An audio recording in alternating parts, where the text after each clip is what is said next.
Hey guys, sorry about the delay. I was making a YouTube video of my new TRX trug and I ended up flipping it. But no, seriously, I believe it or not, I actually ran out of gas watching bad content. So I didn't have it in me to watch bad content to make videos on, so I had to take a break, which is probably the most first world problem you can ever think of. But yeah, so here we are.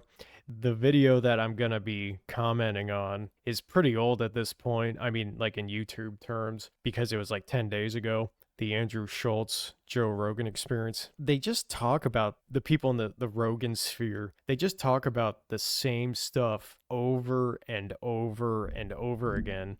And some of the stuff is just kind of insufferable. And the other half, it's not even that I agree or disagree. It's just they've talked about it legitimately 100 times at this point, and it's at the point where I wonder if the guests, like Andrew Schultz in this case, they must be thinking, "Holy crap, I've talked about this on Joe Rogan before already. He must know that. There's no way he doesn't know that they haven't talked about this stuff already." But they just talk about it again anyway. And also, the guests that go on Joe Rogan, they must also know that Joe Rogan has talked about this 100 times already, easily on the podcast. Like, not even including these magic green room non-comedians would never even grasp the idea of how funny they are in these green room events. They've all must have heard these stories like 1,000 times, yet they just talk about them again. Don't they want to talk about new stuff? So I'll just do these sort of in order of how they happened on the podcast. So, like every Joe Rogan with a Rogan Sphere guest, it opens up with how great the Step Mothership is. And they just talk about how great the green room is, how great the vibe is, how great Austin is. It's like everything's so great and rosy and bountiful and wondrous. So yeah, so there's pats on the back all around for the great comedian scene in Austin. And everybody's on Rogan's, they all sit on his lap and give him little kisses because the mothership is so great and what he's doing for everybody, and it's all so feel good. So that's pretty much standard fare for comedians on JRE. And then it segues into the whole how comedians work so hard and normal people don't get it. It's like that one is the double whammy because A, how does Rogan not get bored of that specific subject? Like, he's talked about that so many times. Like, seriously, doesn't that get tired talking about that? How hard they work and the grind and how he does like kettlebell swings, and that's like so it's I don't know. It's fascinating to me that they can sit in a room and talk about that. If I was talking about that, I would openly say, wow, I am so full of myself right now. My head is so far up my own body right now. I guess they needed to talk about that for the 101st time. So they talked about that again. This sort of segues into the next part where Joe pats himself on the back for how much he grinds and hustles and the whole like ice bath thing. I don't really get, like, I thought these comedians are supposed to be like the world commentators, the world philosophers, and so open-minded and thinking of everything. It's like, doesn't he know what that sounds like when he's patting himself on the back for sitting in an ice bath? I don't know. I don't know. It comes off weird. He's been talking about ice baths for basically ever at this point, but he's still talking about it. Like, we get it, dude. You sit in cold water. Yeah, so he talks about, his ice bath, working out, self-serving goodies. And then he drops everybody's favorite nugget yet again, where where he proclaims to have violent DNA. Like, the fact he can say that with a straight face is actually, that in itself is actually one of the funnier things he's done. The fact he can He can pat himself on the back for having violent DNA and say with a straight face, never in my life have I ever heard anyone say anything remotely close to that with a straight face. But here we are on old Papa Rogan saying he has violent DNA yet again. Thanks, Joe. Thanks for the heads up on your ancestry, I guess. Okay, so then he goes into California sucks, and basically, since the whole pandemic situation, I mean that is all he's talked about. And I don't want to get into like politics because these pointless videos are pointless enough. I don't need to slap some political commentary on it. But either way, the fact that he is still talking about how California sucks, it's like I don't care anymore, dude. And speaking of which, I'm sure I'm gonna say that, and I've gotten many comments like this already.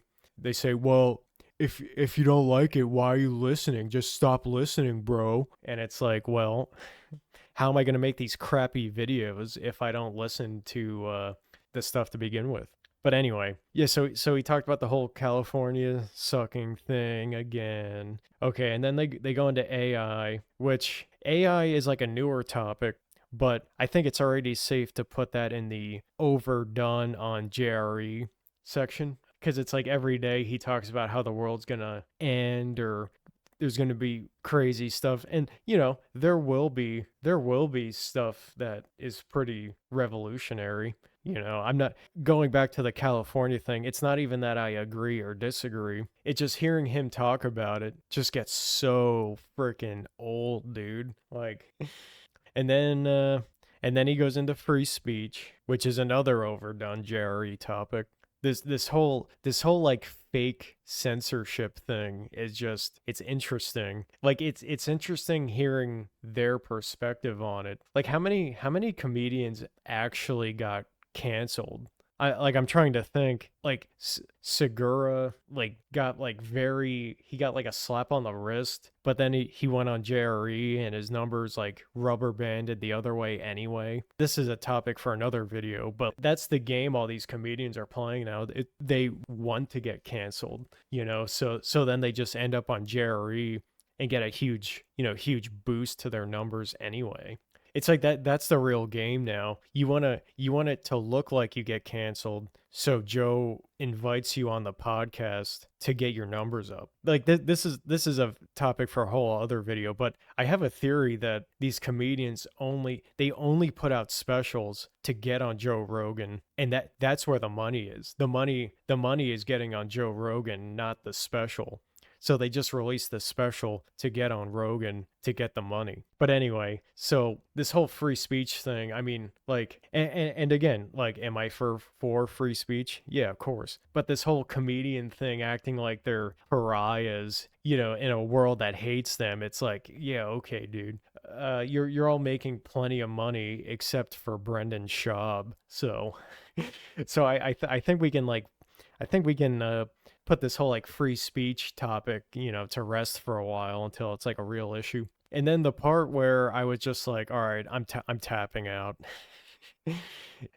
They talked about the whole COVID shot thing again. Like I don't even think about all that crap anymore. I mean, to me, it's like ancient history. They're still talking about it, about how the whole thing was a disaster. And I really don't want to get into the details because I don't want it to sound like I'm for or against their stance on it. It's really that they're just talking about it again. It is interesting. There's no way on earth they haven't talked about that multiple times already. That's about all I can really muster for this because it's like I almost don't know what to say because it's such an old topic. So let's see.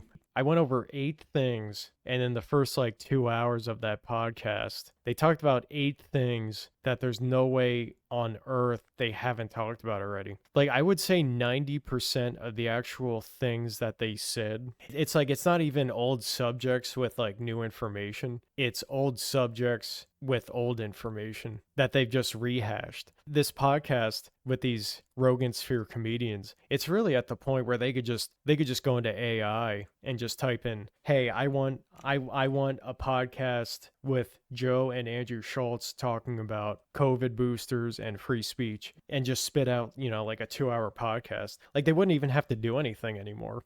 It's like that's how like routine their conversations have gotten. Yeah, so is there any point to all this?